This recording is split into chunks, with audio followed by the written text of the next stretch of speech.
What's up, Tailgaters? You're in the booth with Tailgate Nate today. Welcome to my channel. And hey, it's Christmas Eve. Happy holidays to everyone out there watching, whether you celebrate Christmas like I do, whether you celebrate Hanukkah, Kwanzaa, or any other holiday around this time of year. Again, happy holidays. But let's start talking about some football, shall we? The Arizona Wildcats and the Oklahoma Sooners are going to provide a very intriguing, compelling bowl game matchup here in the Alamo Bowl in San Antonio, Texas. The Wildcats and Sooners will dive on into this game in just a little bit. But before we do, again, just want to say happy holidays to everyone out there watching, whether you're watching this before or after your holiday season. Hopefully it's before, and I can wish you a happy holidays properly, and you get to watch me preview this game. But thank you for all the love and support the channel has seen. You can help support the channel by interacting it in one of many ways. Doing what you're doing now by watching the video, you're supporting the channel. Subscribing, ringing the bell, you're supporting the channel. That's the big way to do it. Or if you simply like, comment, and share, hey, I appreciate anything you guys are willing and or able to do. And before we dive on in here to this game, sometimes can be tricky to determine, okay, who's opting out, who's entering the transfer portal, things like that. So Wildcat fans, Sooner fans, if I miss a name, if something else comes about after I record this video, let me know down in the comment section below. Again, no videos tomorrow. This is the last of 4 videos that you guys get today. Let's go ahead and preview the Valero Alamo Bowl.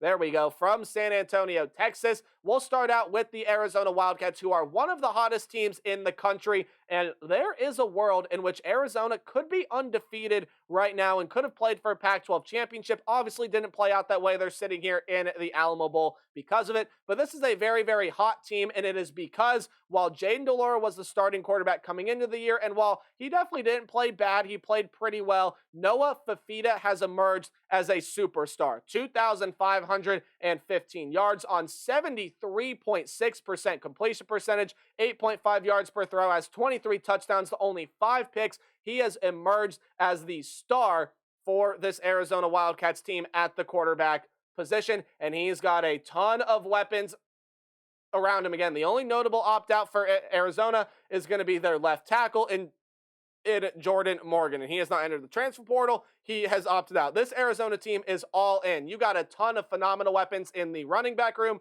Jonah Coleman is one of them, 851 yards, 5 touchdowns for him. DJ Williams is running really well, 4.4 yards per carry, 345 yards, 4 touchdowns.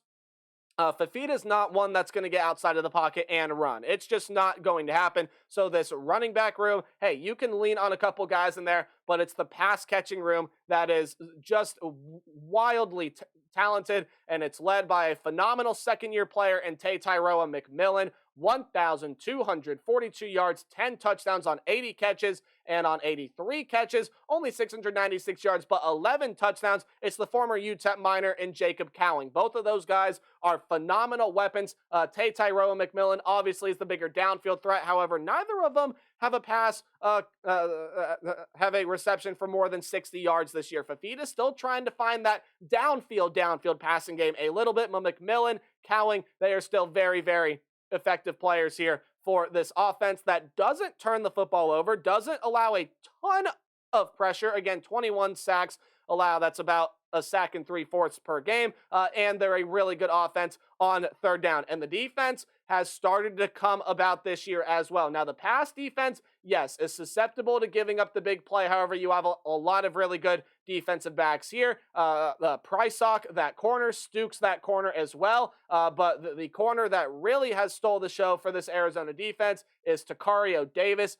15 pass defended here for him. Now, only 6 interceptions on the season for the Arizona Wildcats. It's not a defense that is going to force a ton of turnovers. However, it is a defense that can get pressure. They have 31 sacks this season. Taylor Upshaw is a big reason why. The former Michigan transfer. Jacob Manu, the leading tackler for this team, has 6.5 sacks. Oh, and Taylor Upshaw, I don't think I said a number, 8.5 sacks on the season. He leads this Wildcat pass rushing attack. Really good at defending the run. Again, they're susceptible to giving up that big play, but 44 pass defended. They can be pretty ball hawking as well. Third down defense, okay, maybe still not great, but still, this is a much improved defensive unit than when you compare them to Wildcat teams of seasons past. Arizona is back towards the top of the college football world, and they're going to play a perennial powerhouse here in the Oklahoma Sooners. who are going to be without their fair share of offensive weapons. Most notably, obviously, is that quarterback Dillon Gabriel. He is already transferred off to Oregon. So now it's time to introduce Jackson Arnold to the college football world. A super highly recruited quarterback, I think, is going to come in, and maybe a little early thing here as we aren't into the what to watch for yet, but I think Jackson Arnold is going to be a stud down the line. How well does he play in this game? Maybe I'll call something later in the video. Hey, just saying. But Jackson Arnold, 202 yards on 75% completion percentage, does have 2 touchdowns so far this year.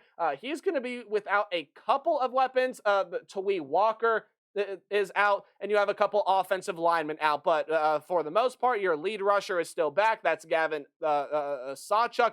Marcus Major will see an uptick in carries in this game. And as far as the pass catching room goes, Drake Stoops, Nick Anderson, Jaleel Farouk, Andrew Anthony, Jaden Gibson, Austin Stogner, they all are phenomenal weapons in this pass catching room, but I think Jackson Arnold has a really good shot to utilize really, really well, given the talent that Jackson Arnold has. Now, talking about what this offense also does really, really well, again, I think Jackson Arnold is going to have himself a pretty darn good day, but it's a really good third down offense. This team doesn't turn the football over. They don't allow a ton of pressure back to quarterbacks either. Let's talk about what this defense does, though, and the defense got a lot of flack after the performance last year, and especially knowing that head coach Brent Venables is a defensive-minded head coach, really put a damper on the fact that this defense didn't perform well last year. And granted, there were points this year where it also just didn't perform really well. But for the most part this year, hey, it is definitely an improvement to what Oklahoma saw a season ago.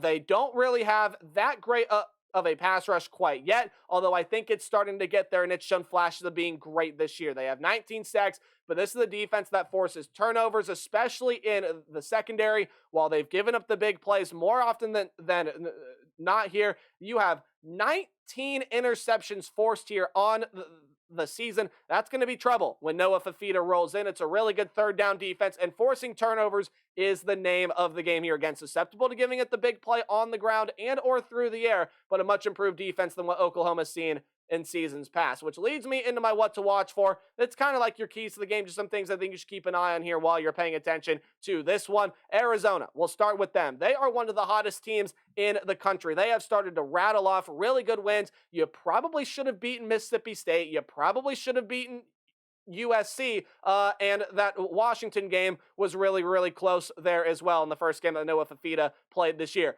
Fifita has emerged. He is a superstar. He is going to be a really, really good player for the Arizona Wildcats, and I think he's going to continue to emerge here. I think with the weapons that he has, I think he's finally going to be able to find some semblance of a downfield pass game, especially knowing that Oklahoma player that I didn't mention, who is not playing in this game here, is Key Lawrence. He has 44 tackles, 3 pass defended, and 2 picks. He's a corner and one of the better ones that Oklahoma has seen take the field for this defense this year. So Arizona being able to attack that side of the field, I think is going to be really, really crucial here. But the secondary for Arizona, I think, is going to be thoroughly tested. And I know that Dillon Gabriel is not there, but all of the wide receivers are, and Jackson Arnold is a highly recruited freshman that we know has a great downfield pass. So with the Oklahoma Sooners, with that quarterback gone in Dillon Gabriel, and with Jeff Lebby gone, it's now time to let Jackson Arnold do his thing. It's time to let him out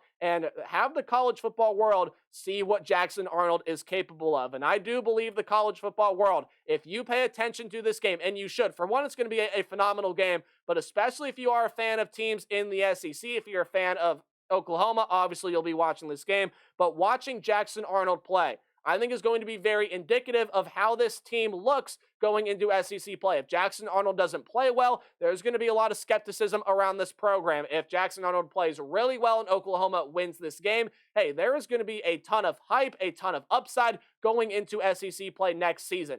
I, for one, think Jackson Arnold is going to play really, really well. He has a ton of great weapons, and I think he's a very, very talented player. So offensively, I'm not too worried about what Oklahoma is going to be able to produce. Your leading rusher is still there as well. Defensively, though, you have to be able to get this pass rush going now.